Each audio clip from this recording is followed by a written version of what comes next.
성도 여러분, 우리가 성경 속 하나님의 인도하심이라는 이 구절에 대해서 말씀을 보게 되면요. 굉장한 하나님의 역사를 발견하게 됩니다. 홍해를 가르시는 하나님, 또 거대한 제국을 또 무너뜨리시는 모습들, 또 역사를 바꿔가시는 그 하나님을 보게 되죠. 이처럼 거대하신 하나님은 이 성경 속에 계십니다. 그러나 이 성경 속에 계시는 하나님이요. 내 삶으로 가지고 나왔을 때 우리가 하나님을 내 삶에서 생각해 볼 때면요. 굉장히 멀리 떨어져서 마치 방관하시는 것 같은 느낌을 받을 때가 있습니다. 그러니 속마음으로 이런 생각이 들기도 하죠. 하나님은 정말 나의 고민을, 내 기도를 들어주시는 분일까? 아니면 오늘 하루를 살아가는데 하나님께서 정말 나와 함께 하시는 분이실까? 라는 의구심이 들 때도 있습니다. 그러나 오늘 성경 본문 말씀에서 등장하는 이 많은 사람들 중에서요, 두 사람, 엘리에셀과 리브가에게는 분명히 하나님께서 나타나셨습니다. 하나님께서는 왜 이 엘리에셀과 리브가에게는 나타나지만 그들에게는 역사하시지만 우리는 왜 그분의 손길을 발견하지 못하는 것일까요? 오늘 말씀에서는 어떠한 한 사람이 등장하고 있습니다. 창세기 24장 2절 말씀에 이 엘리에셀에 대해서 이렇게 이야기합니다. 아브라함이 자기 집 모든 소유를 맡은 늙은 종에게 이르되 청하건대 내 허벅지 밑에 내 손을 넣어라. 이 엘리에셀은요, 아브라함의 종이지만 그냥 평범한 종이 아니었습니다. 아브라함의 모든 재산을 관리하는 굉장히 엘리트적인 종이었다는 것이죠. 그가 아브라함에게 이런 부탁을 받습니다. 내 아들 이삭의 결혼 상대를 찾기 위해서 그 있는 곳을 떠나 메소포타미아로 가라. 여러분, 짝을 찾는다라는 것은 쉽지 않습니다. 짝을 찾으려면 그 짝이 남편이 될 이삭이라도 데려가면 아마 쉬었을 것입니다. 그런데 자신의 주인인 이 아브라함은요, 아들 이삭을 그곳으로 절대 데려가지 못하게 만들었습니다. 그리고 홀로 이삭의 짝을 찾으라고 이야기했던 것이죠. 여러분, 혹시 그 결혼 정년기에 자녀들을 두신 성도님들 계십니까? 아마 지금 이 엘리에셀의 마음과 아마 비슷하실 겁니다. 짝을 찾아준다라는 거 쉽지 않죠. 짝을 위해 선을 보는 것도 쉽지 않은데 이 이삭이 어떤 스타일을 좋아하는지 또 어떤 여인을 원하는지 알지 못하는 상태로 결혼 상대를 찾는다라는 것은 굉장히 어려운 일이었습니다. 그러나 그가 누구입니까? 그는 굉장히 노련한 사람이었습니다.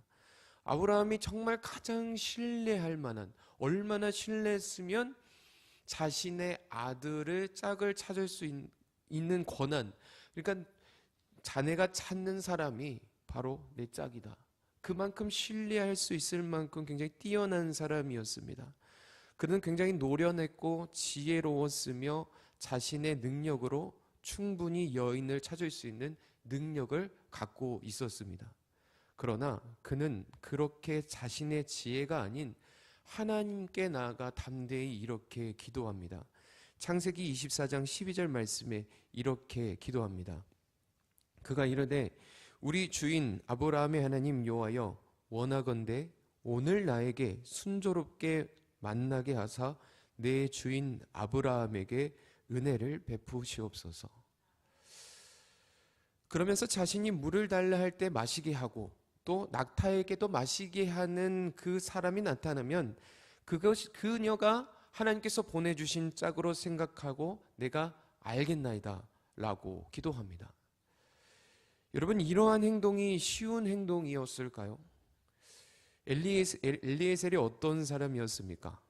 그는 아브라함의 모든 집의 소유를 맡아 관리하는 굉장히 노련한 종이라고 이야기 드렸습니다.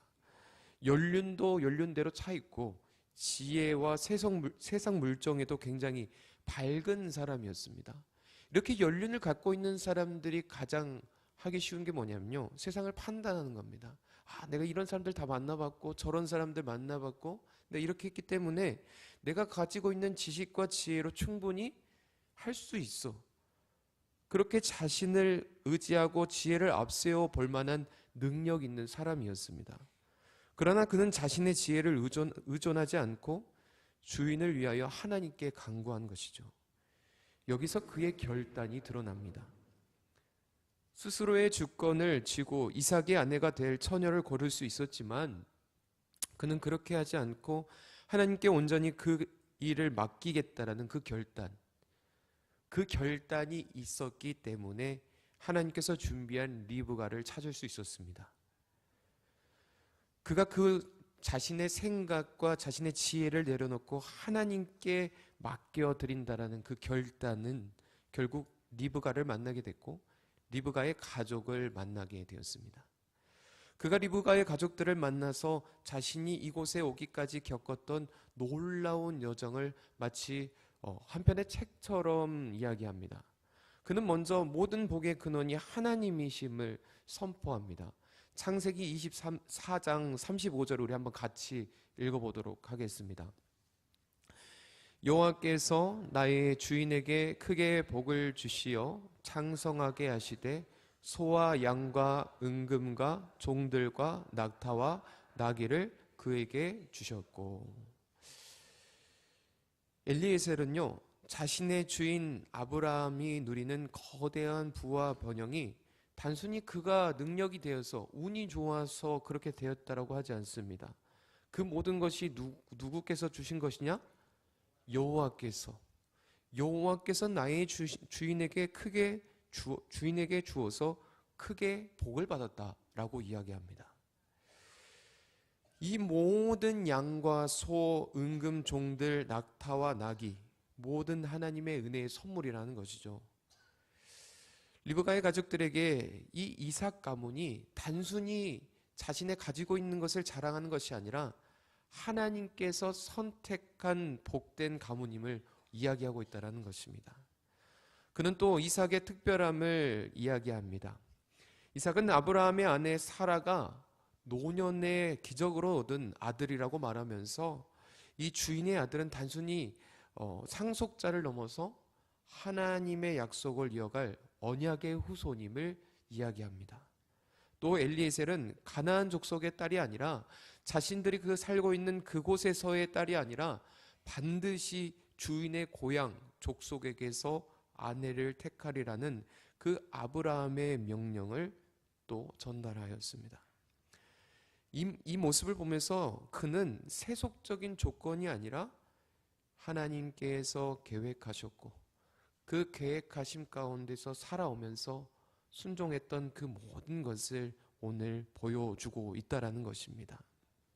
그러면서 그는 마지막으로 우물가에서 드렸던 자신의 기도와 그 기도가 끝나고 나서 끝나기도 전에 리브가가 나타나 이렇게 기도한 대로 이루어진 것을 보는 순간 이것은 정말 우연이라고 하기에는 너무나 정교했고요. 인위적이라고 하기에는 너무나 신비로운 이 하나님의 안내를 그들에게 간증했던 것입니다. 그러면서 그는 이 여정 내내 하나님께서 얼마나 세밀하게 인도하셨는지 그 하나님의 사랑을 이렇게 고백합니다. 오늘 48절 하반절 말씀에 이렇게 이야기하고 있습니다. 우리 한번 같이 읽어보겠습니다. 여호와여 원하건대 나를 바른 길로 인도하사 내 주인의 동생의 딸을 그의 아들을 위하여 택하게 하셨으므로 내가 머리를 숙여 그에게 경배하고 찬송하였나이다. 48절 하반절을 제가 다시 한번 읽어드리겠습니다. 나를 바른 길로 인도하사 내 주인의 동생의 딸을 그의 아들을 위하여 택하게 하셨으므로 내가 머리를 숙여 그에게 경배하고 찬송하였나이다. 내가 생각한 것보다 너무나 완벽한 하나님의 계획하심에 내가 절로 머리가 숙여지고 하나님을 찬송할 수밖에 없었습니다. 우리 주인이 원했던 그 집안 사람, 그리고 내가 기도했던 그 기도의 내역을 너무나 완벽하게 이행하시는 그 하나님을 보면서 나는 두 손 두 발 다 들을 수밖에 없었다라는 고백이었다는 것이죠. 여러분, 하나님께 맡겨드린 그 결단이 바른 길로 나아갈 정답이었다는 것입니다.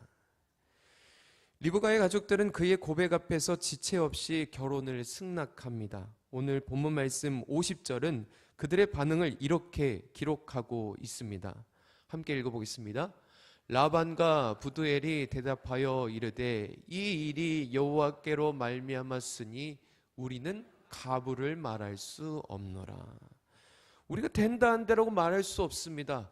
이 이야기를 듣는 순간 이것은 하나님의 역사라고밖에 말할 수 없습니다. 당연히 저희는 승낙입니다. 여러분, 하나님의 절대적인 계획과 하나님의 절대적인 그 응답 앞에 서면요, 이 하나님의 주권 앞에서 완전히 압도될 수밖에 없습니다. 엘리에셀의 입을 통해서 전해진 하나님의 일하심이 너무나 명백하고 분명했기 때문에 인간적인 계산이나 이의를 제기할 만한 어떠한 통로도 찾을 수 없었던 것입니다. 성도 여러분, 우리는요, 우리가 문제 앞에 만나서 무너지는 순간에 우리가 중요한 것을 놓치고 있습니다.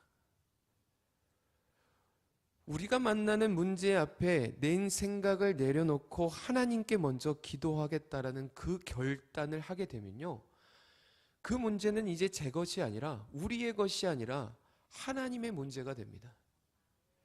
하나님께서 역사하시면 그 모든 문제는 녹아내릴 수밖에 없습니다.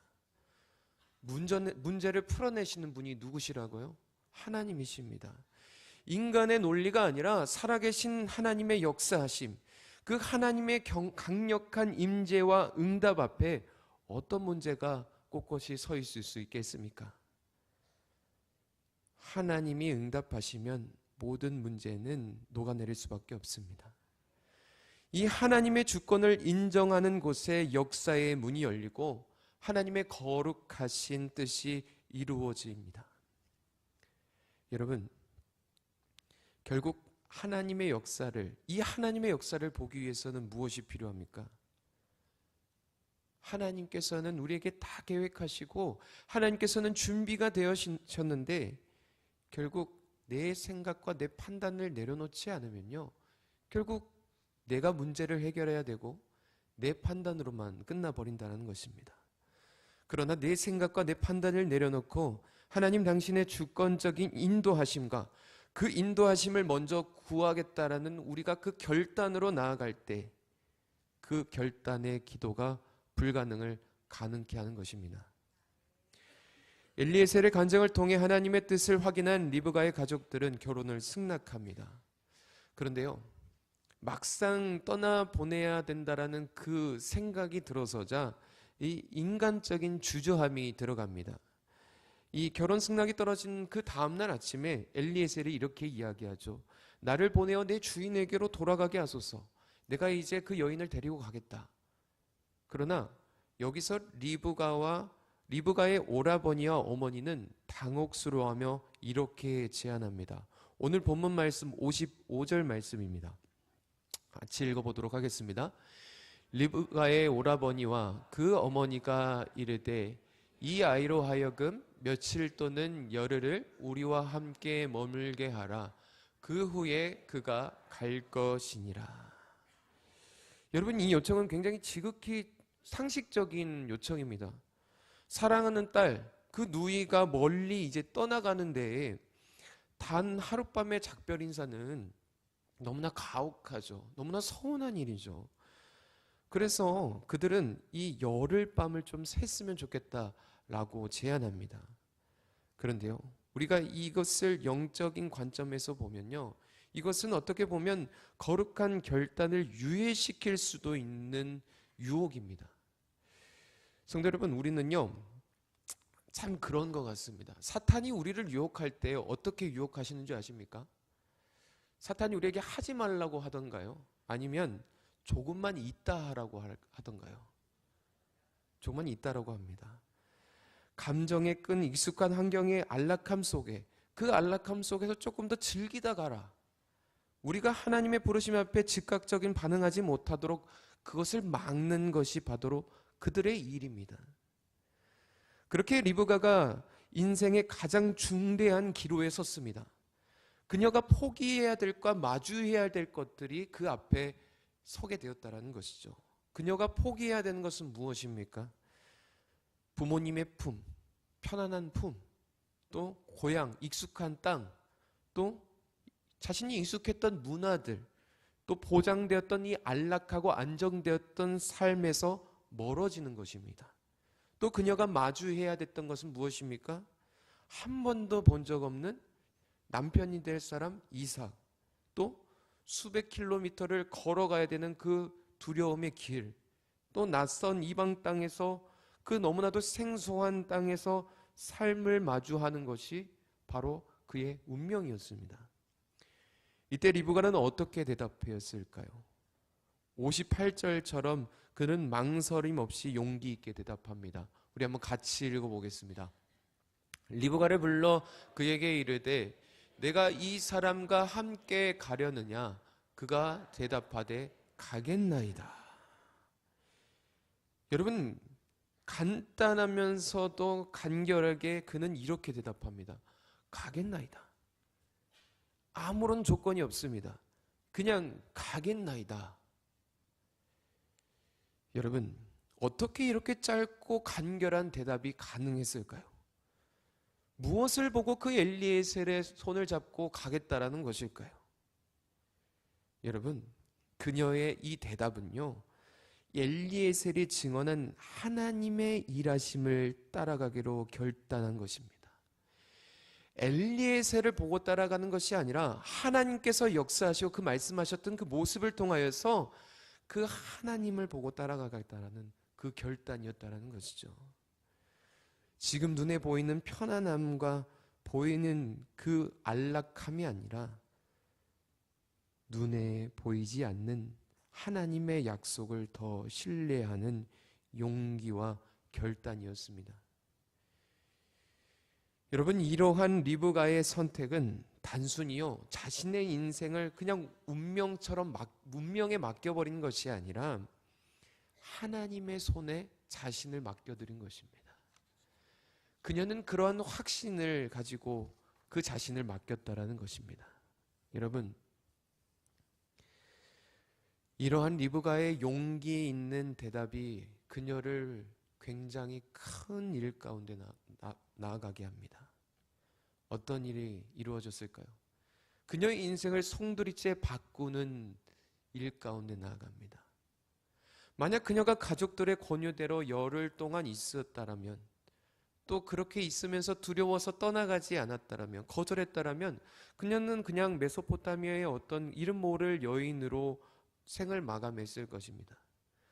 그러나 그녀가 그렇게 용감하게 용기 있게 결단하고 일어서는 순간 그녀는 아브라함 가문을 잇는 언약의 여인이 되었습니다.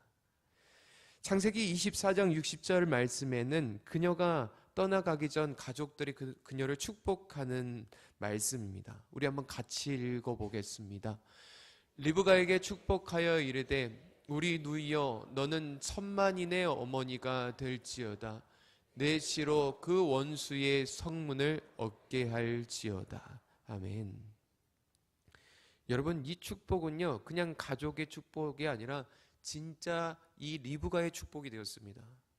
훗날 이 리브가는 이삭의 아내가 되었고 야곱을 낳았고 그 후손을 통하여서 메시아의 계보를 잇는 거대한 구속사의 흐름 가운데 놓이게 되었다는 겁니다. 용기 있는 단 한 번의 결단이 평범한 여인에서 메시아의 계보를 잇는 여인으로 변화되게 되었다는 것입니다. 사랑하는 성도 여러분, 리브가가 마주했던 그 질문은요, 리브가에게 했던 그 질문은요, 하나님께서 오늘 우리에게도 동일하게 물어보십니다. 내가 나와 함께 갈 수 있겠니? 여러분, 신앙생활이라는 것은요, 우리가 신앙생활이라는 것은 단순히 그냥 앉아서 우리가 지식적으로 배우고 생각하는 것이 아닙니다. 그냥 그것을 듣고 동의하는 것을 뜻하는 것이 아닙니다. 그 말씀을 가지고 내 발을 내딛는 용기와 결단으로 나아가는 것입니다. 익숙한 죄의 습관에서 떠나가기로 결단하고 용기를 내서 박차고 나아가는 것. 하나님이 주신 사명을 위해서 안일한 삶의 자리에서 일어서는 것. 또 이해 타산을 제기보다는 그 말씀을 믿고 하나님께서 말씀하시는 그 광야로 뛰쳐나갈 수 있는 용기와 결단이 필요하다는 것입니다. 이것이 바로 리브가가 보여진 신앙의 용기와 결단입니다. 여러분, 하나님께서는요, 우리가 생각하는 것보다 더 많은 것을 준비해 놓으셨습니다. 엘리에셀을 보내셨고 형통한 길을 여셨으며 복을 예비하셨습니다. 이제 남은 것은 무엇이냐? 우리의 결단뿐입니다. 주님, 제가 머뭇거리지 않고 가겠다라는 그 용기와 결단이 필요하다는 것입니다. 사랑하는 성도 여러분, 오늘 우리는 이 엘리에셀의 기도와 리브가의 한마디, 가겠나이다, 내가 가겠나이다를 통해 우리의 신앙은 우리의 결단과 용기가 필요하다는 것을 깨달았습니다. 신앙은 단순히 하나님이 계시다는 사실을 아는 지식에서 머무는 것이 아니라 그 지식을 넘어서 하나님을 신뢰함으로, 그 신뢰함으로 내 자리에, 내 삶의 자리를 들고 우리가 움직이는 것입니다. 여러분, 우리는 종종 이 신앙의 회색지대에 있을 때가 있습니다. 회색이라는 색깔은 어떻죠? 검지도 않고 희지도 않습니다. 두 개가 섞여야 회색이 되죠. 하나님을 부정하지는 않지만 그렇다고 전적으로 순종하지도 않고, 하나님의 뜻인 줄은 알지만 지금은 때가 아니라서 움직이지 않고, 내가 조금 더 준비되면 하겠습니다, 내가 지금은 안 되겠습니다, 하나님. 그렇게 우리는 하나님의 뜻을 결단으로 나서지 않고 유보하고 계시지는 않습니까? 여러분, 그렇지만 우리 신앙생활을 생각해 보시죠. 신앙생활에서도요, 나중에는 결국 하지 않겠다라는 결론을 맞이합니다. 리브가의 가족들이 제안한 그 열흘은 인간적으로 배려했을지는 모르나 영적으로는 그 결단의 씨를 꺼뜨려 버릴 수 있는 위험한 유혹입니다. 여러분, 이러한 유혹은 우리에게도 일어납니다. 우리가 머물고 있는 이 세상의 그 익숙함, 우리가 편안함, 그리고 이 변화를 두려워하고, 이 익숙함에서 변하는 것을 두려워하고 세상과 적당히 타협하면서 그 예수님을 믿는 지점, 어느 그 지점을 찾아서 신앙생활하길 원하고, 이러한 모습으로 살아가고 있는 그 우리 모습을 보면서 우리는 영적인 결단이 필요한 그 자리에서도 나아가지 못하고 있다는 것입니다. 그렇게 우리는 이 회색지대를 벗어나야 합니다. 하나님께서는요, 뜨겁지도 차갑지도 않는 이 미지근한 신앙이 아니라 하나님의 부르심 앞에 온전히 자신을 드리는 뜨거운 결단을 바라고 계십니다. 여러분, 리브가가 결단할 수 있었던 이유는 자신의 앞길이 보여서, 그 환히 보여서기 때문이 아니었습니다. 그녀가 보였던 것은 오직 엘리에셀의 간증뿐이었습니다. 그러나 그 간증을 통해 드러난 살아계신 하나님의 손길, 그 하나님의 손길이 너무나 완벽하여서, 그 하나님의 손길이 너무나 선명해서 그 손길을 보았기 때문에 그는 결단하였다는 것입니다. 여러분, 신앙생활은요, 완벽하게 세팅되어 있기 때문에 우리가 하는 것이 아닙니다. 우리의 신앙생활은 하나님이 가라 하시니 보이지 않아도 신뢰하며 나아가는 것이 신앙생활입니다. 회색지대를 벗어나 발을 내딛는 그 순간, 비로소 하나님의 역사가 보이기 시작합니다. 리브가가 낙타를 올라타고 고향을 등졌을 때에 그녀는 마침내 이삭을 만났고 사랑의 해피엔딩을 만났습니다. 우리가 움켜쥐고 있는 것을 놓을 때 하나님께서는 하늘의 신령한 것들로 채우십니다. 나의 안전지대를 포기할 때 하나님께서 보호하심이라는 더 큰 울타리 안으로 들어가게 하십니다. 성도 여러분, 하나님께서는 우리 각자의 마음 문을 지금도 두드리며 물어보시고 계신 것 같습니다. 너는 나와 함께 이 믿음의 여정을 떠날 수 있겠니? 여러분, 신앙생활 중에서요, 이 신앙의 회색지대는 안전한 곳이 아니라 아무런 기적도 일어나지 않는 그냥 고요한 지대입니다.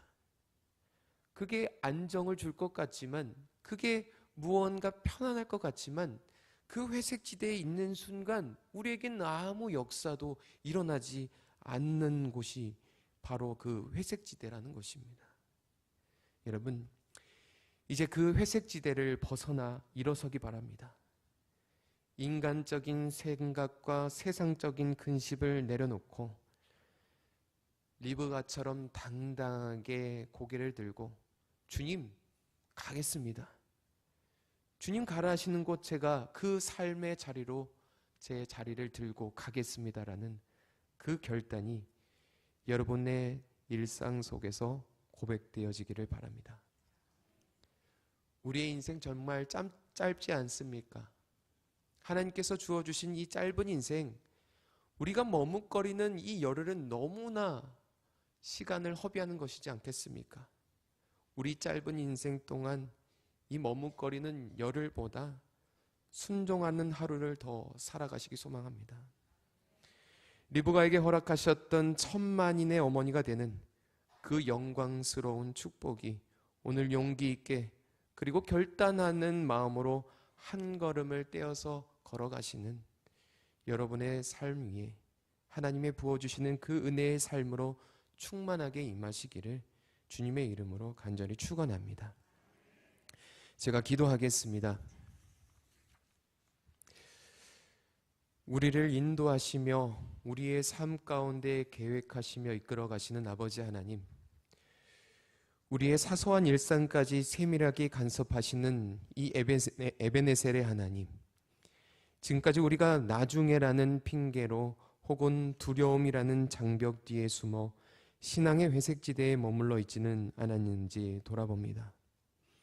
오늘 리브가의 결단을 보며 우리의 무뎌진 지각을 깨우쳐 주시고 세상의 안락함보다 주님의 약속을 더 신뢰하게 하셔서 앞이 보이지 않는 광야길이라 할지라도 주님이 동행하신다면 기꺼이 가겠나이다 라고 고백하는 용기와 결단을 갖게 하여 주시옵소서. 그리하여 우리를 머뭇거림의 자리에서 일으켜 세워주시고 순종의 발걸음 끝에 예비하신 하나님의 영광을 보게 하여 주시옵소서. 우리를 영원한 이끄심 가운데 인도하시는 예수 그리스도의 이름으로 기도드립니다. 아멘.